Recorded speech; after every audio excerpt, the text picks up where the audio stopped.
Hello, everyone, and welcome once again to the Heir's Lair. I'm your host, Jonathan Taylor. Today, actually, in general, this week I've kind of been attacked by the lazies, so I haven't really read a book or really prepared anything this week. Instead, what I will do is react to Goodreads reviews. I've already done two videos like this where I reacted to one-star reviews of my books of the year. Today I thought I would do the opposite of that. I would look through the books I gave the worst ratings to so far, at least in previous years, and then look at the uh, five-star reviews those people have given, and that'll be a good opportunity to see if maybe I've missed something when it came time to actually review those books, um, or if the other people are just, I don't know, less pretentious than me. That's also something that can happen. And the subject of this week's video is, as you can see, Beckoning of the Gate by Benjamin J. Ryan, the worst reviewed book of 2021. The worst reviewed book of 2022 is gonna get its turn soon enough. So yeah, sorry, Kat, you're also gonna come up. As for Ben, yeah, I'm sorry. You got the record, so now I'm talking about you, and I do not mean you any disrespect. So yeah, that's really my point here. This is all, no, this is all my opinion, my assessment of these books. This, even though it was the lowest rated book of that year, it was still a 2 star. So that should tell you something about maybe about, if not about the actual quality of my reads, then about what I generally think of when I uh, go through my reads. And and as you can tell, my opinion of the book diverges uh, quite wildly from the average. And I thought I would take a moment to see what it is that what the people giving it 5 stars actually have to say about it. Okay, these are the recommended. This is my review of it.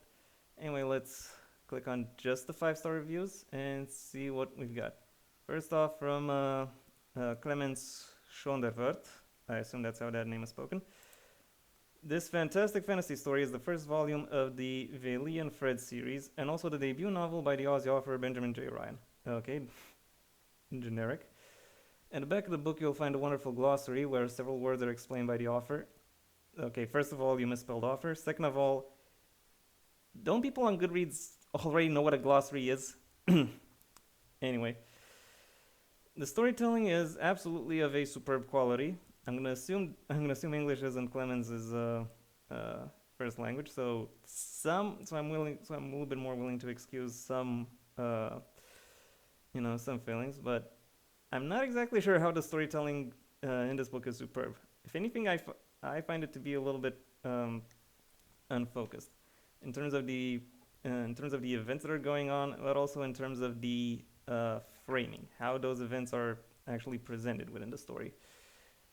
I think it's trying to go deep. It's trying to make Benjamin has tried to make his story seem deep, but he doesn't really. Uh, there isn't really anything to really tie any of the elements that he tries to find deep into the into the general narrative. Anyway, moving ahead. This fantasy story itself is fast paced and action packed. Not really. And that is great to follow and enjoy in its entirety. Yeah, okay. The book is divided in 3 parts, and each part has its own exciting and thrilling adventures to tell. And it's all about a girl named, wrong comma placement here, Sanfo Laffigan, and her mysterious key. And she, with her magical key, will set this book alight with beautiful and dangerous moments in her quest to find the all important gate. Okay. What is to follow as a whole is a fabulous fantasy tale from this new author, and I hope that more will follow this treasure. For I look very much forward to the next installment.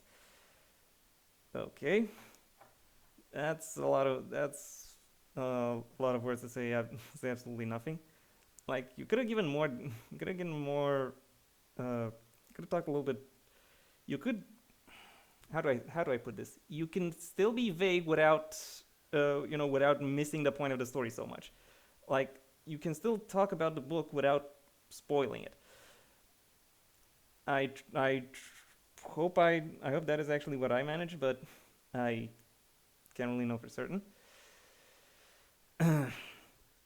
Still, there is a this book has a summary or a description for a reason. You can stick to that, and you can you can build your review sort of around that. What Clemens did instead is like that. There's a lot of hot air here. There's a lot of wasted information, if I may say so myself. I highly recommend it to anyone who love fantasy stories, for this is a terrific begin of this fantasy series, and that's why I like to call this first outing a very promising fantasy debut. It's not very promising; it's potentially promising. I have other fantasy debuts that I would describe as very promising, but that's beside the point. Okay, next up from Julie Ryan. I'm starting to second guess some things. Anyway, sorry for that. Sorry for that little blackout here. Let's go through what Julie Ryan has to say. In some literary circles, there's a term reserved for a select few authors known as first book bitch. A high honor. It essentially means their debut novel is so good that it rivals the practiced perfection of their 100th offering.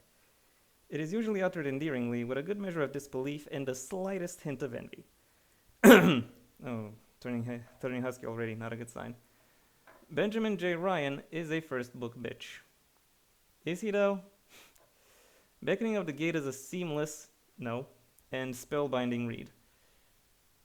Maybe. I often when reading through, this is not the first time I've read through these reviews, and especially when it comes to reviews I disagree with. I find that a lot of them tend to focus more on there being abundance rather than context. They look for, are things going on? If yes, then it's a good book. If no, then then fuck it, DNF or maybe 1 star or something like that. They don't really look for they don't really look for context, or if they do, they don't really express it. They just say, "Oh, this book is amazing because it has this, and this." They don't they don't talk about content. They don't talk about how one piece fits the next, and they don't talk about how it works together. And I'm starting to become very confident that this is exactly what Ms. Ryan has fallen into. You won't be able to put it down. Okay, I'm skipping over this parenthesis here. The writing is flawless. Maybe in terms of description and grammar, but if you actually look at like pacing and big picture stuff, I very much have to say that is not the case. It is not threadbare, but it is make it up as you go along. So, and there are a whole bunch of flaws that sneak through. Benjamin possesses such a way with words that you would think he has been blessed with the same magic that exists within his stories. Well, that's some very empty praise right there. His writing isn't just text on a page or pixels on a screen. His writing pulls you into the pages of his novel so that you soon stop seeing words and start seeing, smelling, hearing, tasting, and touching the world within. He isn't that vivid. Like, seriously, Lydia Vera Russell and Elizabeth Holland are much better at this. So yeah, Julie, read one of their books, please. And the story itself seems more than something simply conjured in the imagination of a practiced storyteller. I would say it seems like less than something simply conjured from a practiced storyteller, because Benjamin J. Ryan isn't really a practiced storyteller. As I said, he really is making it up as he goes along. That includes the abilities of the leading characters and what exactly the stakes of their story are supposed to be. Unfortunately. written in spirit. Okay. Rather than the author choosing the story, it feels like the story chose the author, not unlike a certain key. Did you actually read the book? This is not. This is by no means the definition I would go for because the key. There are some messed up aspects in the key's backstory. That's all I'm gonna keep it at that. That's all I'm gonna say about that because there's lots of spoilers. But holy shit, this is such a bad take. Such a bad take. There is nothing negative I can say about this book. Well, lucky you. Except that I fear the wait for the next will be interminable. And with that, I conclude my gushing. Well, at least you know it's. At least you know you're gushing. Okay, next up, Maya Grimley, and she has like a freaking blog and podcast and all of that. Oh, she received the arc. That's nice. Dark fantasy ebook. Yeah, whatever. Let's see. Show more. A huge thank you to la la la la. Book content warnings. I should probably include content warnings in my own books. Kind of think of it. Anyway, quick statistics. Let's see how she looks at it. Overall, okay, the fact that the overall comes first is bad form. Like you really need to ease people into your conclusions rather than just these are my conclusions. This is why I make them. Like you're already priming the audience to think in a to think in a certain way if you start with that. Otherwise, plot setting, characters, writing, memorability. I Okay, writing the okay these categories I want to talk about a little. Memorability I would strike because anything can be memorable. That's not that doesn't really mean anything in particular. Writing is really something that applies to the entire book. So yeah, I don't know what to say there. And then we're stuck with plot setting and characters, which is how I typically divide my reviews. Only I call it world building instead of setting. Anyway, that's my very superficial impression. How about what does Maya do with this? Okay, there's a quick review. Let's look at that. A beautifully written and magical tale. Again, what about it is beautiful? Maybe she'll go into it in her review, but until then, the first novel in the Vayli and Freds series is a masterpiece full of adventure, danger, and high stakes. It's not a masterpiece, but I will say it does have these other things. Unlike any fantasy novels I have read before, you haven't really read much fantasy then, have you? Beckoning of the Gate was fantastically thrilling and compelling, and I'm left yearning for more. Okay, if that's what you say. Book description, it's already up there, so I'm not gonna go into it. Characters. The characters within this novel's pages are rich and full of life. Not exactly. I could point to maybe 3 who really fit that, who entirely fit that description. But there are plenty of others who come close, one may say. Sanfa Laffigan, a young woman from a... Okay, this is just more description. At first, Sanfa is presented as a simple yet headstrong young lady with nothing but a simple life. However, when she discovers a mysterious key in the forest, all Sanfa has known is turned upside down. The key chooses her for a purpose, one which Sanfa must discover.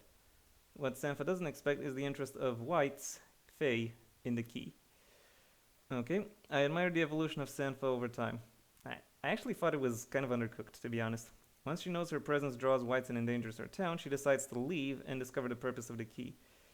I'm not sure she really decides to do so, but rather she is compelled to do so. Moving ahead, Dandan, however, you should probably explain who he is. Oh yeah, let's speak about him here.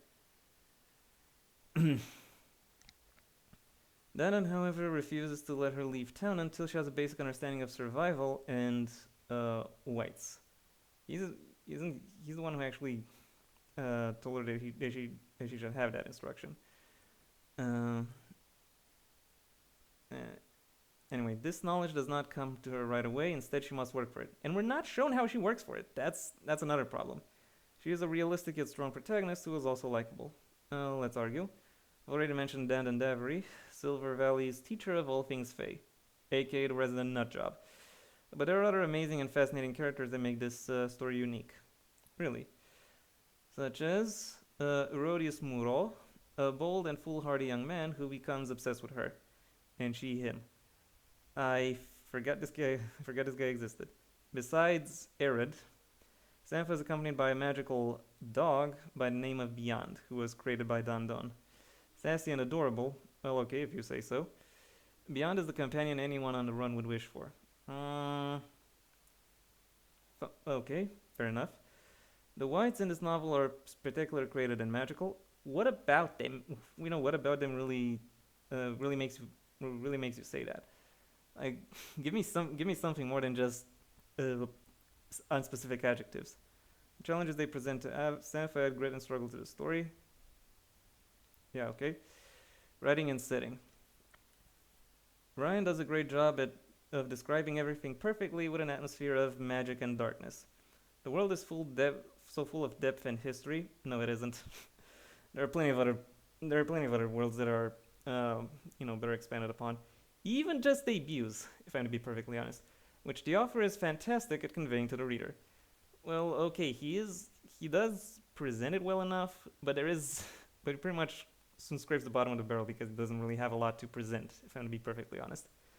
In this world, there are 4 kingdoms, 2 of which are Seratora and Kalig. Whites have been around for as long as Sampha can remember, but have kept to the shadows for so long that many people regard them as fantasy. Like the 2 main societies of Fae, the 2 temperaments, Seelie and Unseelie. The former were considered to be benevolent in nature, the latter less so, and with an insatiable hatred towards humanity. The Fae follow the orders of the most powerful whites. The entire story is rich with colorful and mystical places, characters, atmosphere, and history. Yeah, okay. If you say so. I am less than convinced. And about the plot. As I mentioned earlier, Sampha discovers a mysterious key that is essentially a beacon to all whites. Though for what, no one knows. This is what Sampha must discover. The purpose of the key and why it has chosen her as its keeper. Has it really chosen her? Anyway. Sampha undergoes multiple trials, during which she grows as a person. Through loss, chaos, and destruction, she must learn her true destiny while protecting those around her. That is a very flowery description of something that doesn't exactly fit what's what I found to be going on. Maybe I'm just a sloppy reader. I'm fully prepared to admit that, but I would really like Maya to tell me where it is that she has found all of this. All of this that she is describing. Beckoning of the Gay was entertaining and fast-paced, with nothing unnecessary throughout. I very much doubt that. I loved every chapter and page. For each added more to a story I could not wait to discover the bittersweet ending to. What I said earlier, abundance versus context. Like, people are talking, oh, there's so much in it, there's so much about this story, but they're not talking about how it fits together, if it fits together. And I'm very much missing that. I'm not gonna go through the overall because, well, I'm pretty sure I'll just be repeating myself. Next up from Ken Ryan. Are you connected to Julie in any way, Mr. Ryan? Anyway, a gripping story from beginning to end. No, it wasn't. Keeping me engaged and enthralled way past my bedtime. Child. Brilliantly articulated, superbly, cleverly, and intensely descriptive. Had me simultaneously listening to the sounds and music. Okay, not really sure there were a lot of sound descriptions in the book. Whilst absorbing the scenery, definitely a picture book in motion. No. A great read. Bring on the next one, Ben. Well, one happy customer. Next up, Paris Coroneos. Really love this debut novel from Ryan. As an aspiring author from Australia myself, it's absolutely inspiring to see what can be achieved through hard work and dedication to one's craft. You should have put an apostrophe here. Fantastic work. I loved reading about Sampha and felt like I really saw the world through her eyes. Yeah, okay. But otherwise, yeah. Are you sure about the second sentence? Because I really am not. I am very keen for book 2. Is that Yeah, okay. We'll assume that's grammatically correct. In saying that, I hope Ryan writes with the pace of a Sanderson slash Abercrombie and not a Martin Rothfuss. I don't know if the second book has come out, and really uh, I don't care to find out. At least not now. Okay, next up, another review. This time by an author, Rachel Roy. Let's see. Oh, not much. This book surprised me with the dark undertones it immediately had. It immediately had from the gap between the main character and her parents, as well as the lost guilt. Really? Was it really that immediate? Was it really uh, that surprising, that gripping? But I love the slow build of the plot. You know the thing about slow builds. It's one thing to be slow, but it actually has to build to something. I don't think Beckoning did that. Little details like not knowing if the key is a good thing or an evil thing. Yeah, not a lot has been done with that, to BH. If you love following the coming of age character development, was there such a thing really? Like, how has Stanford changed from beginning to end? That is something I really want to know. Of a girl who didn't really believe in whites, the Seelie and the Unseelie, to a woman fully invested, then this book is for you. Well, okay, she doesn't believe in the fantastical aspects of this book, uh, or of the world, but that doesn't mean she wasn't. That doesn't mean she wasn't invested. That means that if anything, she changed her investment. That means she has seen that there is something else worth looking into. And would she really not believe in that, uh, given that there is actually given that her teacher actually had a spirit, within his school. Yeah. Anyway, if you're into cats and dogs with strong, snarky personalities, then all the better. Oh yeah, the companion character, like this little fox thing. That little fox thing might deserve a better book, to be honest, but that's besides the point. Okay, I'm gonna go past the two sentences once. Let's see what Ellis has to say. Ooh, it's in two languages. Okay. This book is the first of a series, but its final chapters are so exhaustive that this tome could be a standalone with an open ending. Okay. It's a really well written story, this one. It has everything. The epicity, not sure if that's a word, of classic fantasy, silly moments that make the reader laugh. Were there? An adventurous journey of mysteries and growth. Um, not exactly. Okay, mysteries all by, but where was the growth? Magic gates that link different universes. Gate, singular. You want a love story too? There is one, and it'll make you suffer and cry. Marry me, Yared, I love you. You are very easy, Ellis.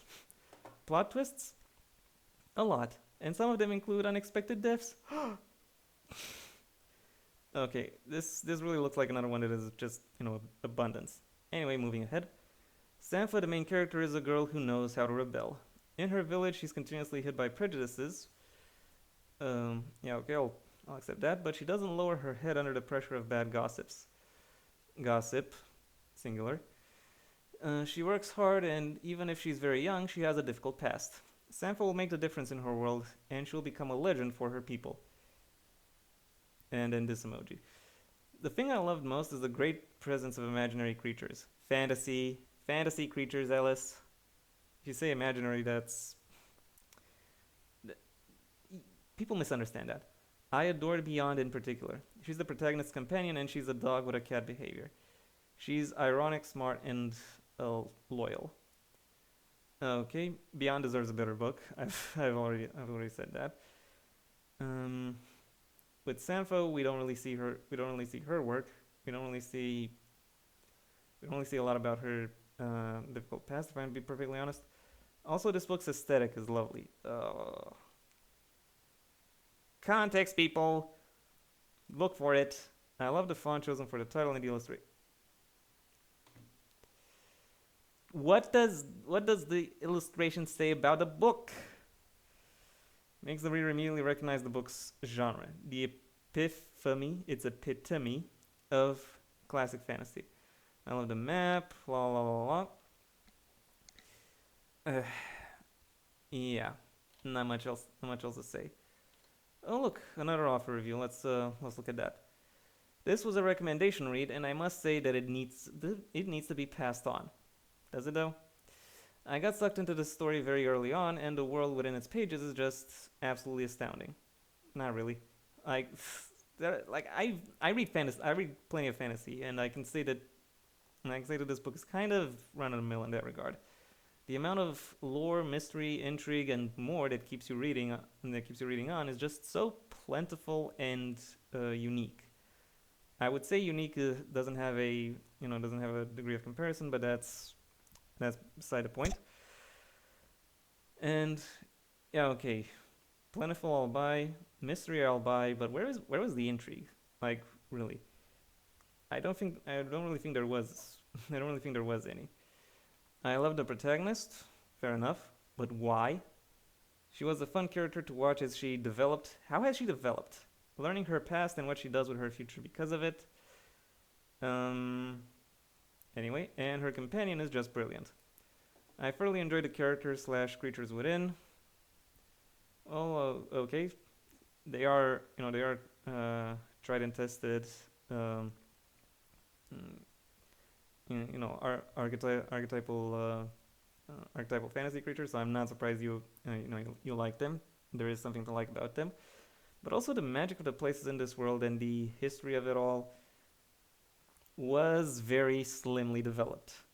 Like you could argue that the magic is supposed to be soft magic, but then again, there's a school for it. Anyway, the various tales passed down in the way in which the world works, and the hidden places that are right there but also not there at all. It I get what this review is going for, or what's trying to describe, but I don't think what it's trying to describe is actually in the book. Maybe I haven't read it in a long time, and I would need to uh, renew my experiences with it. But still, I want to say, what are you talking about? A lot of energy and consideration has gone into this book. Well, okay, let's go with that, and it really shows. You don't just read this book, but you feel it too. I don't. I didn't really feel the book, if I'm to be perfectly honest. Maybe that's a me thing. Maybe not. Maybe I'm not in the audience for it. But still, I can't really find what all these people are talking about. I'll definitely look out for more from this offer in the future. I should probably check if there is more from this guy, but I won't. But I might not look into it, and I definitely won't look into anything about that now. That was and yeah, that was the video. I hope you enjoyed it. Thank you for your attention. If you did enjoy it, well then please leave a like, maybe even share this video wherever you think other people will like it as well. If there is anything you'd like to add to the video, well that's what the comment section is for. Maybe even something about the book, if you'd like. And if you want to see when my next video gets released, well then please subscribe. And ideally also ring the bell or do whatever else YouTube will ask of you in order to keep you notified. My own book, my own debut, Heir to the Empire: The Next Generation, is available at most major book retailers under a master link in the description down below, right past all of my social media links, which I would suggest you check out should you choose to. By the way, its sequel is in development, coming soon. If you'll look down in the description, you'll also find my Patreon listed down there, in case you want to support me more directly and maybe even receive perks such as early access to videos and scripts. Until next time, I am Jonathan Taylor, and this has been the Heir's Lair.